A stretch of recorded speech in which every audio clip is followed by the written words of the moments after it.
Hey, what is up, everybody? This is your boy AJ Trip coming at you with a reaction video.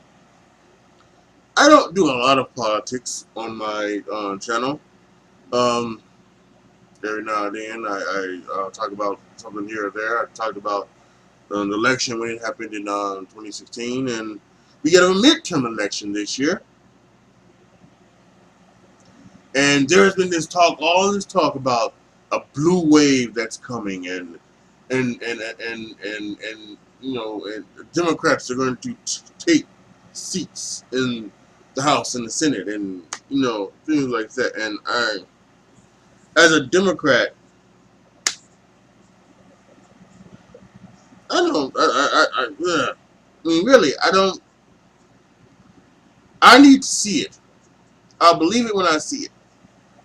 I really will.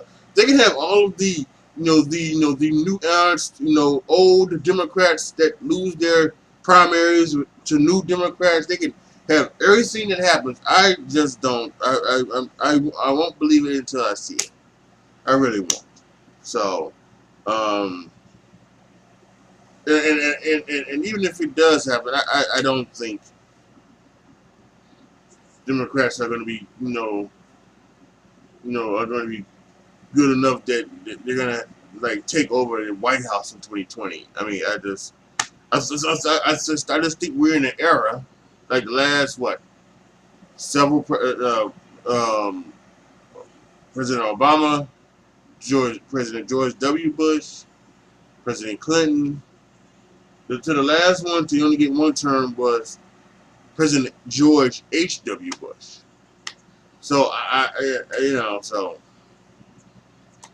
but I saw this on CNN and I decided, let me see what they got to say. It's on why Democrats are optimistic about midterm. So I'm gonna watch this and let's see what they have to say. See if they help me change my give me optimism, because I don't have it right now.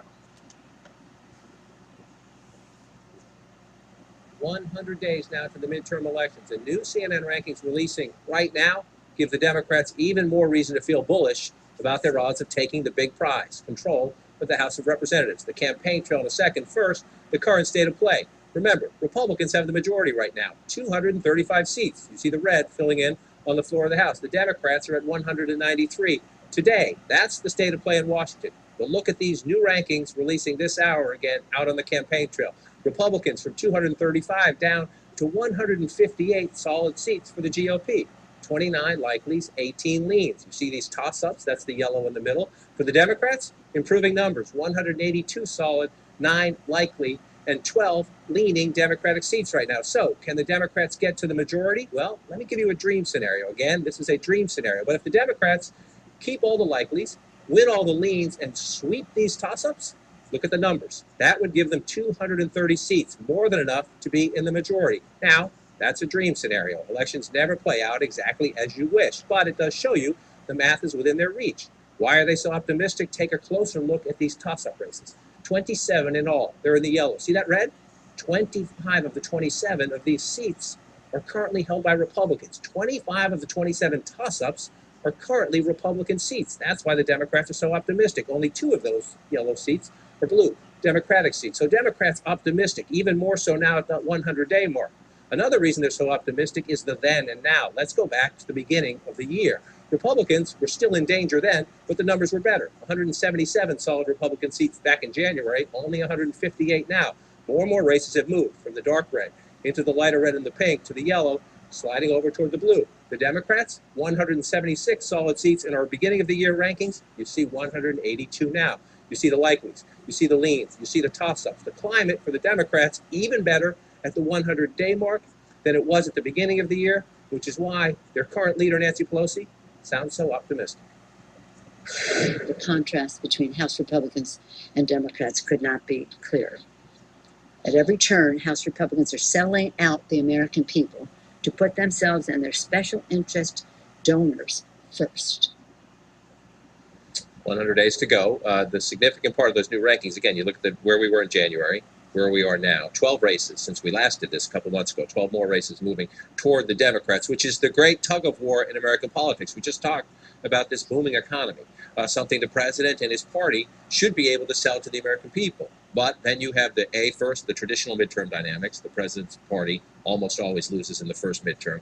And dynamic number two, in much of the country, including the places where you have those toss-up races, where you have those soft Republican seats, the president's toxic. Well, and so a couple things. One, I think that's reflective of what I was hearing from House Republicans before they left for the congressional recess. They've had a bit of a roller coaster, mainly based on how the generic D versus R poll has been bouncing around, where they had a couple of weeks where they felt good. They thought they were getting into a better place. They've been seriously focused on the economy. That has shifted as they were leaving town. People are now feeling not great about what they're coming home to. And I'll say this, one of the most interesting things that I think everybody's keeping an eye on right now is Ohio 12. It's Columbus special election that's going on right now. And one of the monster super PACs in the game, aligned with Paul Ryan Congressional Leadership Fund, just recently put out a new advertisement that was focused entirely on illegal immigration and Nancy Pelosi. This is a place while it stretches into Licking County, it's some rural areas, it's also the suburbs of Columbus. These are the types of people that the econ message should absolutely play with. This is a place that Trump won this district by 11 points in 2016. And they have shifted focus, not unlike what they did in the Virginia governor's race, into illegal immigration, trying to turn out base, trying to hit the rural area numbers in Licking County. That, while I don't know what numbers they're looking at, that doesn't seem to be a great thing for me, and kind of underscores what we're seeing right now with the map. I want to highlight one particular race, the Virginia 7, which is Dave Bratt's district. This is the old Eric Cantor seat. It was a bellwether when Bratt won it. Yeah, it's a bellwether when Bratt won it. It was one of those Tea Party sort of wave seats. I've covering Virginia for a long time. That's been a Republican seat. That was not something that the Republican Party thought they had to worry about.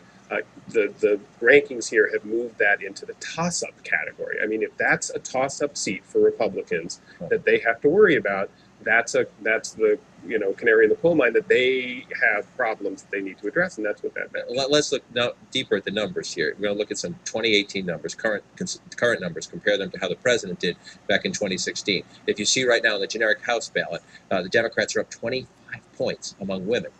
They won women in 2016, but only by 13.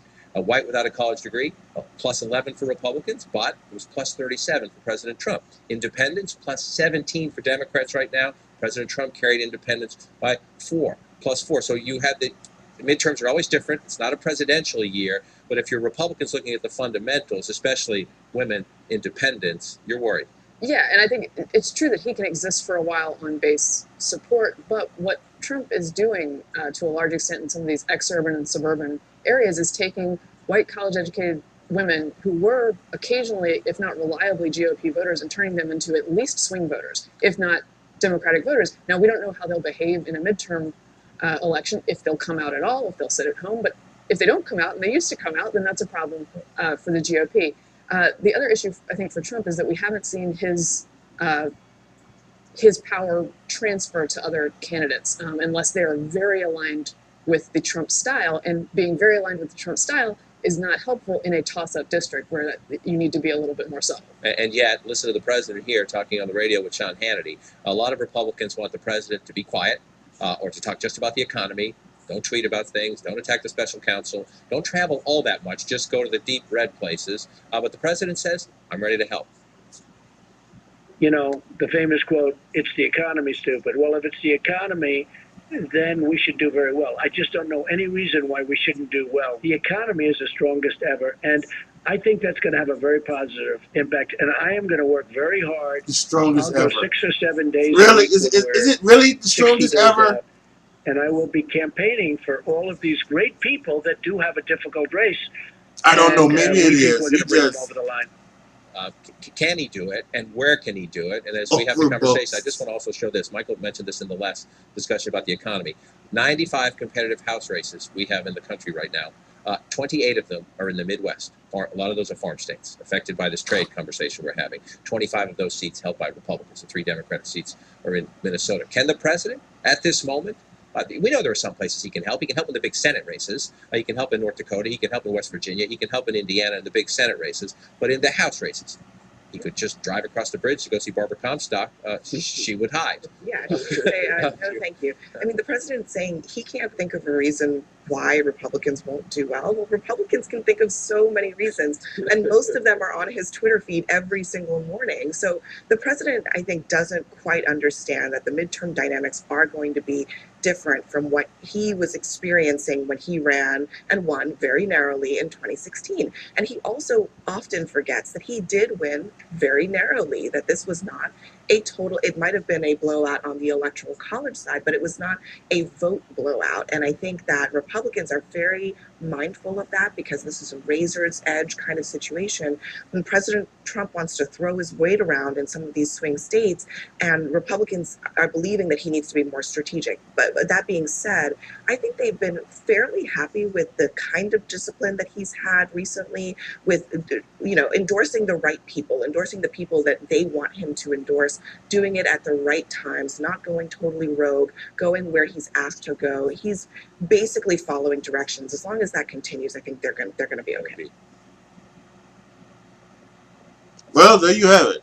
That's why some people think that the Democrats are going to have a blue wave this November.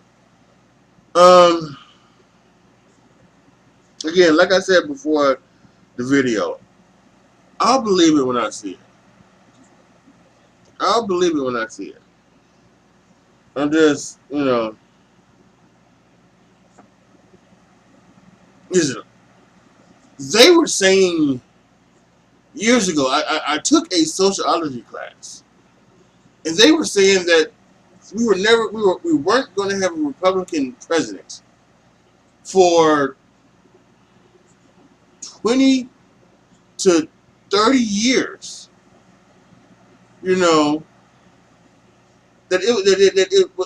it was going to be like 2030 something before we would have a Republican president, just because of all of the social issues that the Democrats fall in line with, and more people will be voting towards that way. And then what happens? We come around and bam, we got 3 years later, we got a Republican president. So they can do all of this stuff, talk about blue waves and the Democrats are optimistic. I fully expect on election night later this year to see that Republicans gain more seats. I fully expect it. Fully expect it. And like I said also earlier, I fully expect Donald Trump to be reelected in 2020. I just think America gives the president 8 years to put in his policies. So we'll have to wait and see. Post your comments down below. Tell me what you guys think. Keep it civil. Like the video, share the video, subscribe to the channel, and as always, thank you guys so much for watching. This is your boy AJ Tripp signing off. As always, be good to each other, y'all. Be careful out there, and I am out.